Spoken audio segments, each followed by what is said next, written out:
formation. Fall formation. What do you do if at the end of that 4 weeks and someone just kind of decides they don't want to continue? Is that just fine? You just At the end of the 4 weeks, is that what you're saying?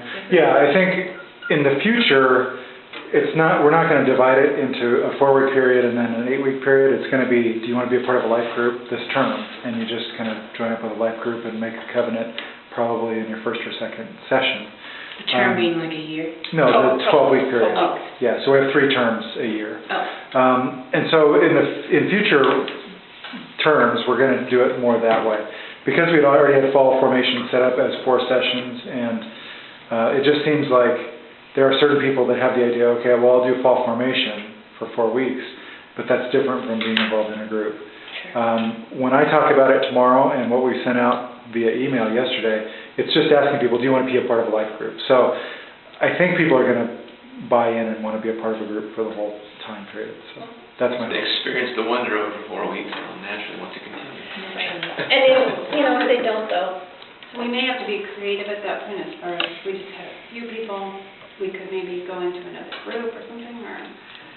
We could, or I mean, I think if you have 3 or more people, I think you probably could just keep going. Because we could do a service project. Yeah. We could do it. Yeah, and I think we're going to try and set it up so the groups start with at least 6 or 8 people. So if you go down to 4 or 5 people, you could still have a group go through the end of the term.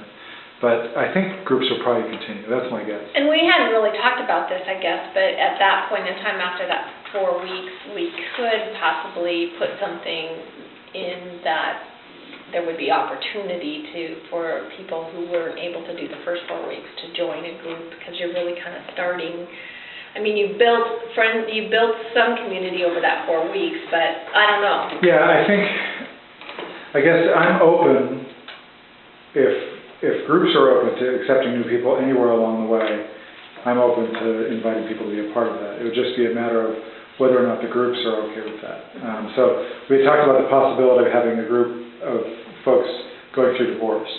They might not want to have people join midstream. That's a little bit more sensitive of a subject, and they might want to just have those relationships be a little bit more closed during that period, and then open it up at the beginning of each term and invite new people in or whatever. So I think it's up to each group. If a group is okay, last year during fall formation we had some people that came just for the 3rd and 4th sessions, or just the 4th session, and it seemed to work out okay. I'm okay with it if groups are okay with it. Because we're doing it differently, Greg, that's the question. So when we were doing fall formation last year, everybody knew we were meeting from 6 to 8 on Wednesday nights. There was dinner, and they could jump in at any point in time. Now, when this group is going to be meeting at my home, for example, how will we communicate with the rest of the congregation that these groups are still meeting, and if you wanted to be a part of that group, you need to contact the facilitator of one of these facilitators, or? No, I think we want to coordinate it as a church, so either through the website or verbally if we're talking about it in worship, because I'm going to always invite people to take their next step. Midway through the term, we're probably not going to talk about joining a life group right now, but we might start talking about in January is our next opportunity to really join these life groups.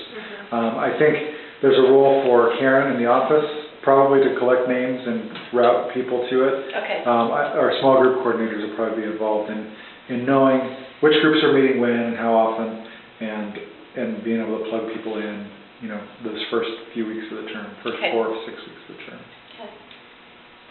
Yeah, that's a good question. And what Nancy brought up earlier at the initial meeting next Wednesday or Sunday, are we going to try and include people who have a common interest, concern, etc.? I think that's going to come up more when groups are existing and they already have, so we're not going to solicit those ideas and formulate them at the first session. Okay. If we had a group come to us and say, for instance, this existing group met last term, it's about around divorce, we'd be open to having new people come. If they came to that first opening session and they told people, this is our common thing that we meet around, then they'll know about that. So until groups come and say that, So another one would be the Thursday morning women's study, the book study thing that they do together, Bible study.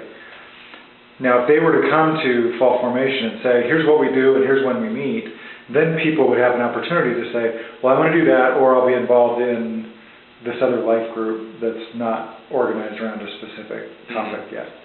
So it's going to happen more later, I think. Because a lot of existing groups aren't coming to fall formation at this point. We may have the group that we were part of last year that came out of fall formation, the couples group.